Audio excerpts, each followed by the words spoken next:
বৃষ্টির দিনে এরকম স্প্রিং রোল সিঙ্গারা বানিয়ে দেখতে পারেন। বানানো যেমন সহজ তেমন খেতেও কিন্তু দারুণ মুচমুচে হয়, আর একসাথে অনেকগুলো বানানোও যায়, তো খাটনিটাও একেবারেই কম হয়। এই রেসিপির জন্য একটা বোলের মধ্যে নিয়ে নিচ্ছি হাফ কাপ ময়দা, পরিমাণ মতো লবণ, হাফ চামচের একটু কম দিয়ে দিচ্ছি কালো জিরে, আর একটুখানি জোয়ান হাতে ঘষে দিলাম, তাহলে গন্ধটা খুব সুন্দর বেরোয়। দিয়ে দিলাম 2 টেবিল চামচ সাদা তেল। তারপর খুব ভালো করে সমস্ত কিছু ময়দার সাথে হাত দিয়ে ঘষে ঘষে মিশিয়ে নিলাম। এবারে হাতে একটু মুঠো করে দেখে নিতে হবে, মুঠো মতো হয়ে গেলেই বুঝতে পারবেন যে ময়ানটা একদম পারফেক্ট। তারপর অল্প অল্প জল দিয়ে ডোটা মেখে নিচ্ছি।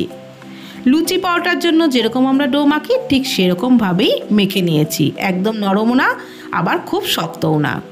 এবারে ঢাকা দিয়ে 10 মিনিট রেখে দেব, ততক্ষণে পুরটা বানিয়ে নিচ্ছি। একটা সিদ্ধ আলু গ্রেট করে নিচ্ছি, একটা মিডিয়াম সাইজের সিদ্ধ আলুই গ্রেট করে নিচ্ছি। যেহেতু আমি অল্প পরিমাণে তৈরি করছি তো সেই কারণে একটা আলুতেই হয়ে যাবে। আর একটা সিদ্ধ ডিমও গ্রেট করে নিচ্ছি।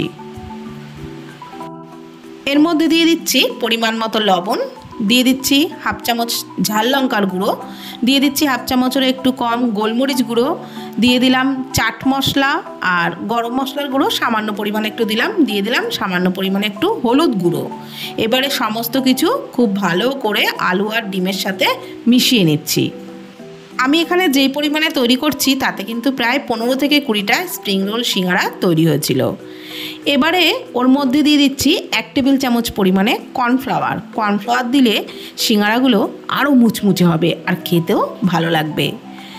চামচ দিয়ে মেশাতে একটু অসুবিধা হচ্ছিল, তো সেই কারণে হাত দিয়েই খুব ভালো করে সমস্ত কিছু মেখে নিচ্ছি। আর মেখে নেওয়া হয়ে গেলে এটার আর কোনো রেস্টে রাখার দরকার নেই, সাথে সাথেই বানিয়ে নেওয়া যাবে। ময়দার ডোটা মেখে 10 মিনিট রেখে দিয়েছিলাম, তারপরে ওর থেকে লেচি কেটে একটা রুটির মতো বেলে নিচ্ছি। শুকনো ময়দা দিয়ে একটা পাতলা করে কিন্তু রুটি বেলে নিতে হবে। একটু বড় করেই রুটিটা বেলে নিয়েছি। রুটিটা বেলে নেওয়া হয়ে গেলে মাঝখানে একটা ছোট বাটি বসিয়ে দিচ্ছি, আর তারপর যে পুরটা তৈরি করে নিয়েছিলাম সেই পুরটা পুরো সারা রুটিতেই কিন্তু মাখিয়ে দেব। শুধু ওই বাটির জায়গাটুকু বাদ দিয়ে পুরো সারা রুটিটাতেই ওই পুরটা, ডিম আলুর পুরটা মাখিয়ে নিলাম। খুব ভালো করে কিন্তু মাখিয়ে নিতে হবে যেন কোনো অংশে ফাঁকা না থাকে। তারপর বাটিটাকে সরিয়ে নিচ্ছি, আর মাঝখানটায় একটু জল লাগিয়ে নিচ্ছি।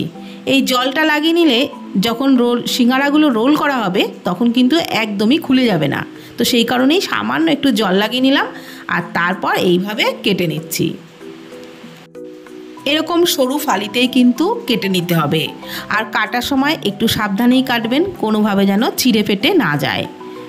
প্রত্যেকটা যেন সমান হয় সেইভাবেই কেটে নেবেন।